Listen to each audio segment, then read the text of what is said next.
Bonjour, mon nom est Paul Bourget, responsable du projet Bourstad au Cyrano. Dans cette animation, nous allons présenter le volet Investissement responsable dans les simulations Bourstad. Il s'agit en fait d'une vue d'ensemble qui vient compléter le guide de l'investissement responsable qui est diffusé dans la documentation mise à la disposition des participants.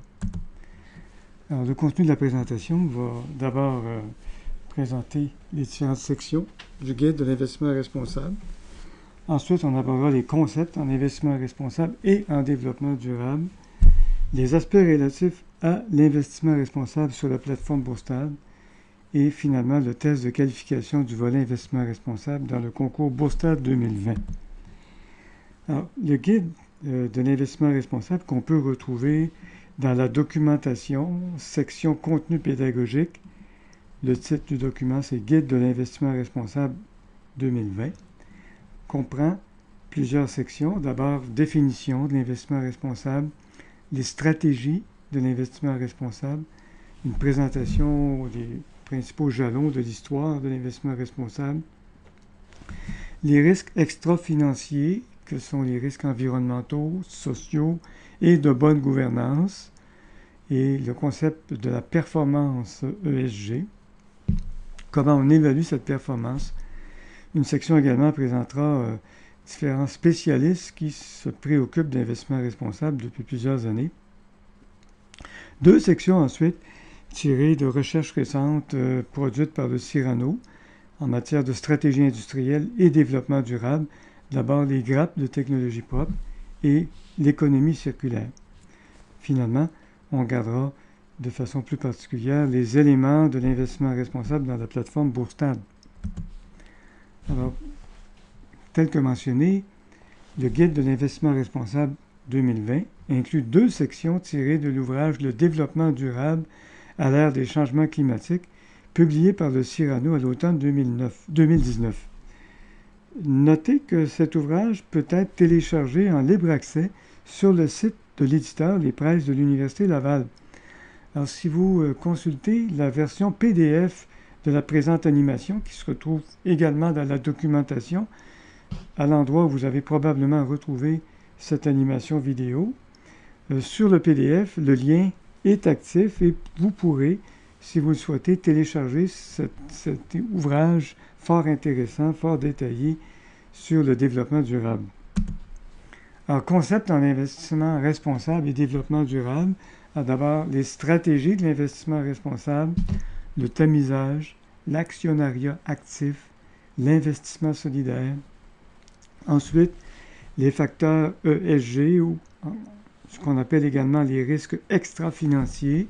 Alors, les risques environnementaux, les risques sociaux, les risques en matière de gouvernance d'entreprise. Et finalement, les stratégies industrielles liées au développement durable, l'émergence de grappes des technologies propres et l'économie circulaire. Alors, si on débute par les stratégies de l'investissement responsable, on peut distinguer d'abord le tamisage, une stratégie qui est pratiquée depuis plusieurs décennies, l'actionnariat responsable et l'investissement solidaire. Alors, le tamisage consiste à filtrer les entreprises qu'on va inclure dans un portefeuille.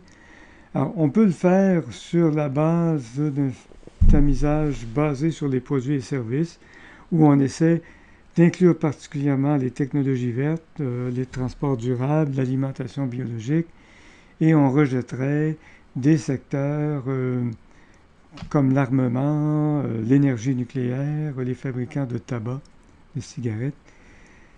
Alors, il y a cette première façon. Une autre façon consisterait à se baser sur la performance au niveau des risques extra-financiers, environnement, social et gouvernance, dans différents secteurs industriels, recherchant de façon particulière les entreprises qui se démarquent par rapport à leurs concurrents. Donc, ils ont une meilleure performance en lien avec les risques extra-financiers que leurs concurrents.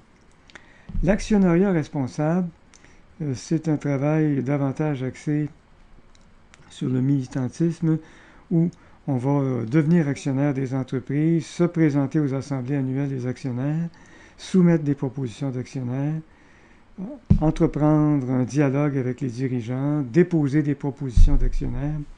Donc, l'actionnariat responsable ou actif. Finalement, vous avez l'investissement solidaire qui va vouloir venir en aide aux entreprises qui ont un impact particulièrement intéressant dans la société. Donc, c'est l'économie sociale. On parle aussi d'investissement à fort impact social. Alors, si on regarde maintenant les risques extra-financiers de plus près, d'abord les risques environnementaux. Alors, il y a, dans un premier temps, les risques liés au changement climatique. Il y a la contamination de l'eau et de l'air, donc ce qui peut mettre en péril la consommation d'eau et l'air qu'on respire, et finalement la conservation de la biodiversité. Alors, certains secteurs sont évidemment plus à risque d'occasionner des problèmes environnementaux. On pense aux énergies fossiles, à la production d'électricité. Par exemple, le fait d'inonder de grandes surfaces pour produire l'hydroélectricité, le transport sur de grandes distances, les lignes de haute transmission, les mines et les métaux, les cimenteries, les produits forestiers également sont des secteurs particulièrement à risque. Deuxième catégorie, les risques sociaux. Alors ici, ça met en cause les droits des travailleurs, la complicité dans la violation des droits humains, en lien peut-être avec le travail des mineurs, les conditions de travail inadéquates, et les relations avec les communautés, particulièrement dans les cas où une entreprise devient le principal, sinon le seul employeur important dans une localité.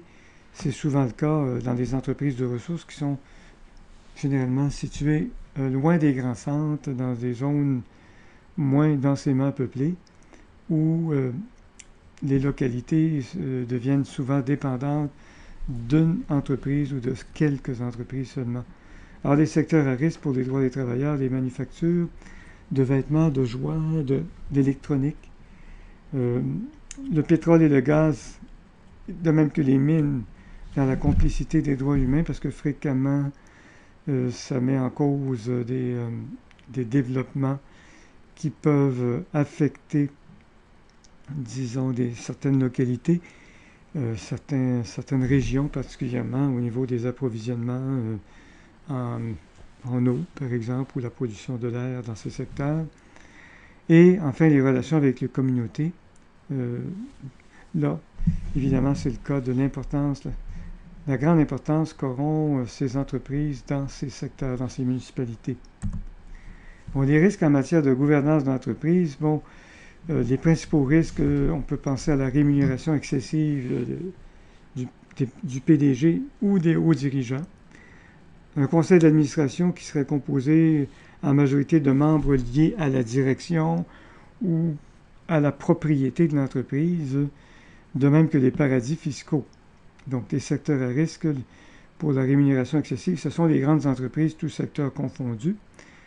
Au niveau du conseil d'administration qui n'a pas suffisamment de séparation avec la direction ou la propriété, c'est les entreprises où la propriété est concentrée chez un individu ou une famille. Alors, dans le cas des paradis fiscaux, tous les secteurs, mais on a noté un risque particulier pour les grandes institutions financières. Notons ici que Yahoo Finance fournit depuis quelques mois déjà, peut-être 2 ans maintenant, des informations sur les risques extra-financiers dans un volet qui est intitulé Sustainability. Et si vous consultez la version PDF de cette animation, vous aurez un lien qui vous amènera à ces informations pour une des entreprises du concours Bourstad de 2020. Bon, maintenant, la grappe des technologies propres ou les grappes de technologies propres. Alors, ces grappes sont en émergence dans plusieurs pays du monde. On en compte une 50aine à l'heure actuelle, dont 3 au Canada. Si vous prenez connaissance du chapitre sur les technologies propres dans l'ouvrage du Cyrano, de même que le guide de l'investissement responsable de Bourstad 2020, vous verrez l'identification de 3 grappes au Canada. Il y en a une à Montréal, une à Toronto et une à Vancouver. Alors, ces grappes vont réunir des entreprises qui visent l'efficacité énergétique, qui s'impliquent dans les énergies renouvelables, la chimie verte, de transport, la mobilité durable, transport vert, gestion de l'eau, gestion de l'air, purification de l'air, gestion des terres, des sols. Et bon, ces grappes vont collaborer ensemble. Les grappes collaborent entre elles et les entreprises collaborent au sein des grappes pour faire des représentations, pour obtenir des législations favorables à ce type d'industrie. Alors, c'est un secteur prometteur. D'ailleurs, à Toronto, on a maintenant un indice des technologies propres et de l'énergie renouvelable, dont plusieurs entreprises font partie du concours Bourstad. Alors, l'économie circulaire, c'est un concept qui se développe à grande vitesse à l'heure actuelle. Alors, ça demande d'abord de repenser au point de départ pour réduire la consommation de ressources et préserver les écosystèmes. Alors, c'est toute la chaîne qui est en cause, l'extraction, la transformation, la distribution et l'utilisation. Alors, on voudra optimiser pour utiliser les produits plus fréquemment. Alors, l'économie collaborative ou de partage, le fait de louer les biens pour faire en sorte que plusieurs utilisateurs s'en servent, le fait également de prolonger la durée de vie des produits et des composants par l'entretien, la réparation, le don et la revente, le reconditionnement. L'économie de fonctionnalité aussi, une économie où les entreprises demeurent propriétaires des biens et les récupèrent lorsqu'un utilisateur veut s'en départir pour les reconditionner, les remettre au niveau des derniers développements et les remettre en circulation. Vous avez aussi le fait de donner une nouvelle vie aux ressources par le recyclage, le compostage, la valorisation. Alors, l'économie circulaire, il y a plusieurs stratégies qu'on peut mettre en œuvre. Alors, l'économie de partage ou collaborative, l'économie de fonctionnalité ou de performance, un concept où les entreprises vont demeurer propriétaires des produits qu'elles développent, en reprennent possession lorsqu'un utilisateur n'en a plus besoin, vont reconditionner, remettre en circulation auprès d'autres utilisateurs. On a le reconditionnement, le réusinage et la réparation des biens qui avaient été achetés par des consommateurs et qui les remettent à la disposition d'entreprises spécialisées lorsqu'ils n'en ont plus besoin. Bon, la symbiose industrielle, ce sont des entreprises qui vont travailler en forte relation les unes par rapport aux autres. On peut penser par exemple à une entreprise de produits forestiers qui collaborerait avec une entreprise spécialisée dans l'énergie renouvelable qui utilise par exemple les résidus forestiers pour produire à l'aide de la biomasse de nouvelles sources d'énergie renouvelable. Bon, le recyclage est évidemment une forme d'énergie circulaire utilisée depuis plusieurs années, mais en fort développement à l'heure actuelle. Alors, des aspects relatifs à l'investissement responsable dans la plateforme Bourstad. Alors, quand un participant définit son investisseur, il peut indiquer la sensibilité de cet investisseur aux enjeux de l'investissement responsable. En tant que gestionnaire de portefeuille, il va aussi indiquer jusqu'à quel point il va prendre en compte les risques extra-financiers, les facteurs ESG, environnement, société, gouvernance. Et il a l'occasion de justifier chaque transaction selon les facteurs ESG.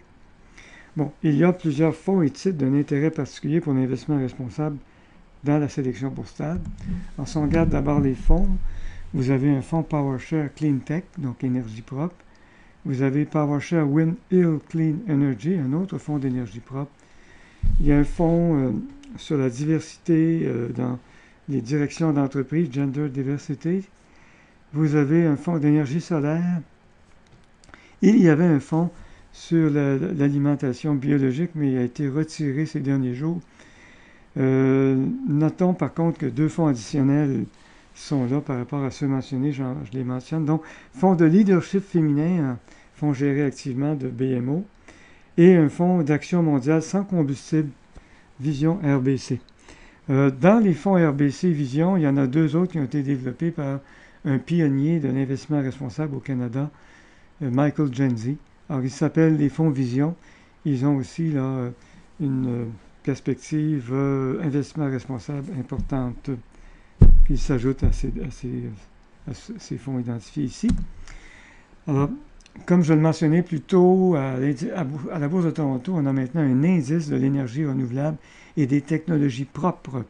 Alors, les 18 entreprises de cet indice font partie de la sélection des titres de Bourstad, portefeuille Bourstad. Donc, ils sont mentionnés ici. Vous pourrez les consulter plus à loisir dans la version PDF de cette animation. Finalement, vous avez l'organisme Corporate Knights aux États-Unis qui établit à chaque année les 100 entreprises les plus durables. Alors, on trouve dans ça quelques entreprises canadiennes. Et dans ces 100 entreprises, il y en a 26 qui font partie de notre sélection. Vous les avez nommées ici, avec entre parenthèses le rang qu'elles occupent à l'intérieur de ce classement. Donc, 26 entreprises identifiées par Corporate Knights comme étant particulièrement axées sur le développement durable. Alors, le test de qualification du volet investissement responsable du concours Bourstad va se dérouler bientôt, à partir du moment où cette animation est enregistrée. Alors, vérifiez les informations dans les échéances du concours Bourstad et les communications qui vous sont envoyées par courriel, qui sont toutes déposées dans la documentation sur le site web, dans la plateforme. Alors, ce test comporte 40 questions objectives et 2 questions à développement. Il y a quelques paramètres aussi qu'on vous communique maintenant. Alors, l'accès est limité aux participants du concours Bourstad. Notons très important que les membres d'un tandem doivent effectuer le test individuellement. Donc, chacun effectue le test à tour de rôle. Pour ce test, ils sont considérés comme des participants individuels. Alors, chaque participant au concours a 2 essais maximum pour compléter le test et chaque essai est une durée de 90 minutes. Lorsqu'on débute le test, il faut le compléter. Donc, prévoyez un moment où vous aurez le temps devant vous pour faire ce test. Bon, évidemment, plus vous vous préparez pour faire le test, plus vous pouvez l'effectuer rapidement, mais le temps limite est de 90 minutes. Alors, les questions à développement doivent être préparées d'avance, donc on les communique dès maintenant. Une de ces questions consiste à préparer une proposition d'actionnaire pour une compagnie transigée dans le concours Bourstad 2020, et l'autre demande qu'on présente les dossiers actuels de l'investissement responsable et du développement durable. Alors, la première question, rédiger une proposition d'actionnaire pour une des compagnies dont les actions ont été transigées dans le concours Bourstad 2020. Cette proposition doit viser à améliorer la performance ESG de l'entreprise concernée et énoncer les actions ou résultats qui découleraient de son acceptation par l'Assemblée des actionnaires. Vous devez identifier sur la première ligne le nom de l'entreprise visée par cette proposition, nombre maximum de lignes 500. En fait, le nombre, c'est le nombre maximum de mots, 500 mots. C'est la contrainte de cette question. Alors, visitez les sites d'organismes tels le groupe Investissement Responsable, le GIR, l'Institut EDEC, qui spécialise en développement durable et l'économie circulaire, le Mouvement d'éducation et de défense des actionnaires, le MEDAC, ou d'autres sites spécialisés, et produisez ensuite un texte original dans lequel vous présentez quelques dossiers spécifiques en lien avec les enjeux actuels de l'investissement responsable. Vous devriez normalement être en mesure de préciser les risques ESG particuliers soulevés dans ces questions, ainsi que l'évolution récente de chaque dossier. Alors encore ici, c'est un nombre maximum de mots, 500 mots. Alors la mise en œuvre, alors des communications par courriel ont été envoyées aux participants et aux responsables dans les écoles. Alors pour trouver les communications envoyées aux participants dans la documentation, vous pouvez aller voir documentation. Aux participants du concours Bourstad, alors le document qui s'intitule Volet investissement responsable 2003-13, donc c'est le 13 mars 2003. Il y a des directives dans le menu du participant qui sont identifiées par test investissement responsable. Alors ces directives vous rappellent les paramètres qui ont été évoqués un peu plus tôt dans la présentation. Et au bas de la page des directives, vous avez votre code personnel qui devra être fourni quand vous allez arriver à l'application de test. Et il y a également un bouton sur lequel vous cliquez pour faire apparaître l'application de test, saisir votre code personnel d'identification et répondre aux questions du test de qualification. Alors voilà, en souhaitant que vous vous impliquiez dans le volet investissement responsable de la simulation Bourstad et en vous souhaitant d'excellents apprentissages. L'investissement responsable est possiblement l'aspect le plus important de formation que les simulations Bourstad permettent de réaliser. Je vous remercie. Bonjour.